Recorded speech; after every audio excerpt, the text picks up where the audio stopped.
দিনের রিমান্ডে রিজেন্ট গ্রুপের চেয়ারম্যান প্রতারক শাহেদ, আদালতে নিজেকে করোনা আক্রান্তের দাবি। সিলেটে ফ্লাইট সংকট বিপাকে প্রায় 30,000 প্রবাসী, যুক্তরাজ্য ও দুবাইয়ের ফ্লাইট বৃদ্ধি, বাহরাইনের ফ্লাইট চালুর দাবি। দেশে করোনায় আরো 39 জনের মৃত্যু, নতুন শনাক্ত 2,733 জন। করোনায় একদিনে সিলেট বিভাগে মারা গেলেন 3 জন, মৃতের সংখ্যা বেড়ে দাঁড়িয়েছে 110 জনে। আন্দোলনের মুখে সিলেট আলিয়া মাদ্রাসার মাঠে কুরবানির পশুর হাট বসানোর সিদ্ধান্ত বাতিল। হাট বসবে এমসি কলেজের মাঠ ও ট্রাক টার্মিনালের পাশে। সিলেটের 3 হাসপাতালে করোনা রোগীর চিকিৎসায় 50টি অক্সিজেন সিলিন্ডার দিল এস আলম গ্রুপ। কর্মহীন শ্রমিকদের কষ্ট লাঘব সহ বিভিন্ন সমস্যার সমাধানে লেবাননের শ্রমিক ইউনিয়নের সভা। আসসালামু আলাইকুম, শুভেচ্ছা জানাচ্ছি বাংলাভিউ সংবাদে, সাথে আছি আমি আন্নামা চৌধুরী। এতক্ষণ শুনছিলেন সংবাদ শিরোনাম, এখন বিস্তারিত। করোনা ভাইরাস পরীক্ষা না করেই সার্টিফিকেট দেওয়া সহ নানা প্রতারণার অভিযোগে গ্রেফতার রিজেন্ট গ্রুপের চেয়ারম্যান শাহেদ করিম নিজেকে করোনা আক্রান্ত বলে দাবি করছেন।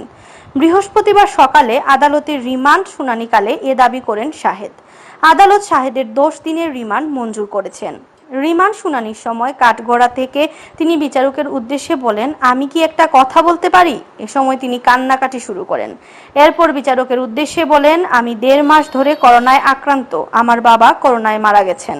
তিনি বলেন, আমি মার্চে প্রথম দিন যখন স্বাস্থ্য মন্ত্রণালয়ে যাই তখন তারা আমাকে হাসপাতালের লাইসেন্স নবায়ন করতে বলেন। তখন আমি বলি আমার লাইসেন্সটিতে ঘাটতি আছে। তখন তারা বলেন লাইসেন্স নবায়নের জন্য সোনালী ব্যাংকে টাকা জমা দেন। আমি তাদের কথা মতো টাকা জমা দিই। সারা দেশে করোনা চিকিৎসার কাজ বেসরকারিভাবে আমরাই শুরু করেছি। তারপরেও আমার সবগুলো প্রতিষ্ঠানকে সিলগালা করা হয়েছে। এর আগে সকাল 10:30টার দিকে শাহেদ, মাসুদ ও তারেক শিবলিকে ঢাকার সিএমএম আদালতে হাজির করে প্রতারণা মামলায় 10 দিনের রিমান্ড চায় পুলিশ। পরে ঢাকা মেট্রোপলিটন ম্যাজিস্ট্রেট মোহাম্মদ জসিম উদ্দিন শুনানি শেষে শাহেদ এবং মাসুদের 10 দিনের রিমান্ড মঞ্জুর করেন। এছাড়া শাহেদের অন্যতম সহযোগী তরিকুল ইসলাম ওরফে তারেক শিবলির বিরুদ্ধে দ্বিতীয়বারের মতো 7 দিনের রিমান্ড মঞ্জুর করেন। এর আগে বুধবার রাতে ডিএমপির গোয়েন্দা শাখার হাজতখানায় রাখা হয় শাহেদকে। সকাল 10:30টার দিকে তাকে নিয়ে আদালতে পৌঁছায় পুলিশ।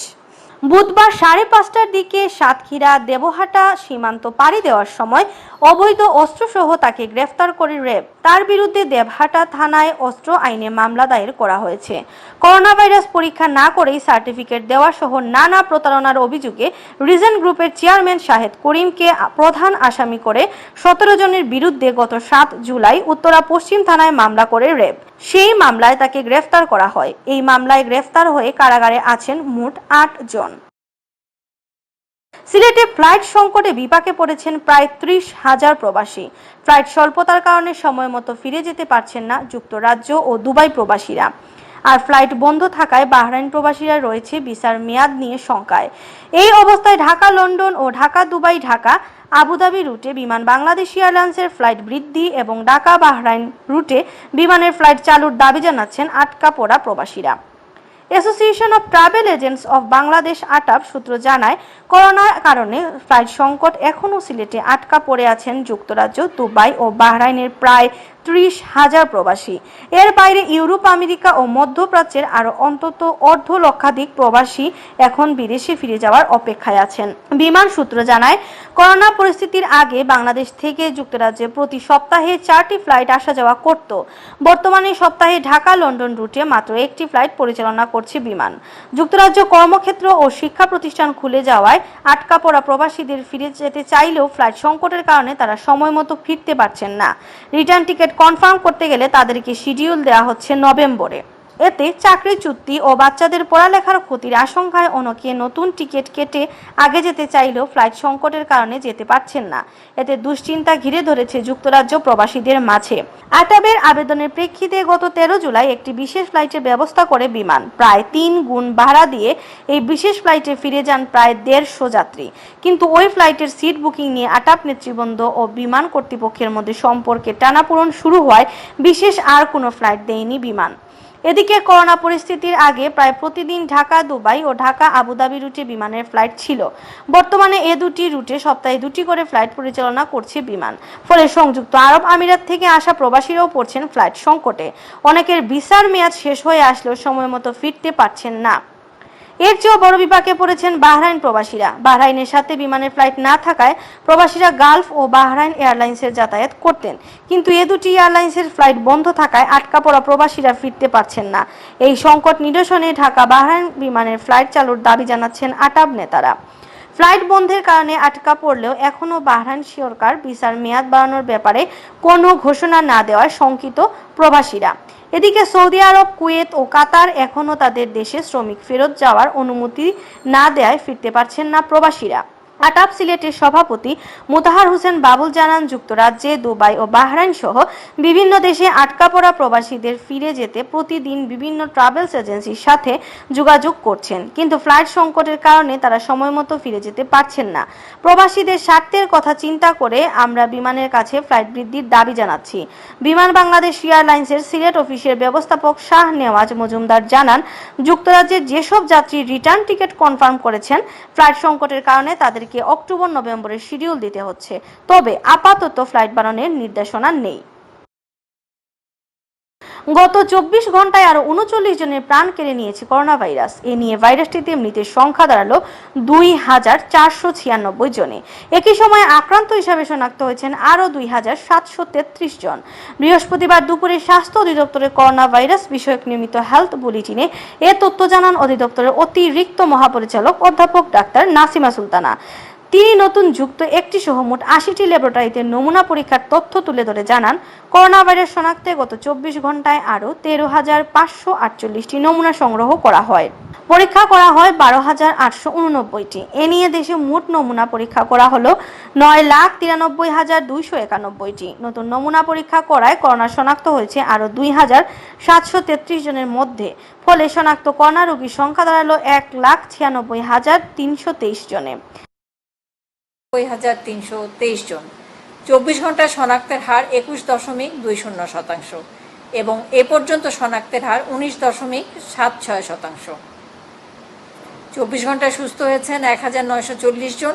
এ পর্যন্ত সুস্থ হয়েছেন 1,06,963 জন। শনাক্ত বিবেচনায় সুস্থতার হার 54.48%। আক্রান্তদের মধ্যে মারা গেছেন আরও 39 জন। গত 24 ঘন্টায় যারা মারা গেছেন তাদের মধ্যে 31 জন পুরুষ ও 8 জন নারী। এ নিয়ে করোনায় মৃত্যু হয়েছে 2,496 জনের। গত 24 ঘন্টায় সুস্থ হয়েছেন 1,940 জন।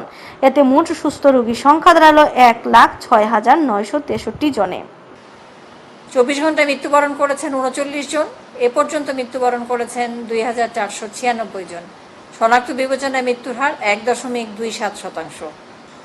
24 ঘন্টায় কোয়ারেন্টাইনে যুক্ত হয়েছেন 2,439 জন এবং এ পর্যন্ত কোয়ারেন্টাইনে 4,03,269 জন। 24 ঘন্টায় কোয়ারেন্টাইন থেকে ছাড় পেয়েছেন 2,864 জন। এ পর্যন্ত ছাড় পেয়েছেন 3,42,457 জন। বর্তমানে কোয়ারেন্টাইনে আছেন 60,812 জন। গত ডিসেম্বরে চীন থেকে ছড়িয়ে পড়া সারা বিশ্বে এখন পর্যন্ত করোনায় আক্রান্ত হয়েছেন প্রায় 1,37,00,000 মানুষ আর মারা গেছেন প্রায় 5,87,000। একদিনে সিলেট বিভাগে করোনায় মারা গেলেন আরও 3 জন। নতুন 3 জনকে নিয়ে সিলেটে করোনায় মৃতের সংখ্যা দাঁড়ালো 110 জন। এছাড়া বৃহস্পতিবার সকাল 8টা থেকে পূর্ববর্তী 24 ঘন্টায় সিলেটে করোনা আক্রান্ত হিসেবে শনাক্ত হয়েছেন আরও 128 জন। এর মধ্যে সিলেট জেলার 53 জন, সুনামগঞ্জের 29 জন, হবিগঞ্জের 8 জন ও মৌলভীবাজারের 38 জন। নতুন এই 128 জনকে নিয়ে বিভাগ জুড়ে আক্রান্তের সংখ্যা দাঁড়ালো 6,284 জনে। বিভাগীয় স্বাস্থ্য পরিচালকের কার্যালয় সূত্র জানায়, বৃহস্পতিবার সকাল 8টা পর্যন্ত সিলেট বিভাগে আক্রান্তের মোট সংখ্যা ছিল 6,284 জন। সিলেটের 3,271 জন, সুনামগঞ্জের 1,235 জন, হবিগঞ্জের 995 জন ও মৌলভীবাজারের 783 জন। সিলেট অঞ্চলে করোনা আক্রান্ত হয়ে হাসপাতালে ভর্তি আছেন 204 জন। এর মধ্যে সিলেটের 89 জন, সুনামগঞ্জের 37 জন, হবিগঞ্জের 53 জন ও মৌলভীবাজারের 25 জন। এদিকে সিলেট বিভাগে করোনা মুক্ত হয়ে গত 24 ঘন্টায় হাসপাতাল থেকে বাড়ি ফিরেছেন 38 জন। এর মধ্যে সিলেটের 11 জন, সুনামগঞ্জের 4 জন, হবিগঞ্জের 7 জন ও মৌলভীবাজারের 16 জন।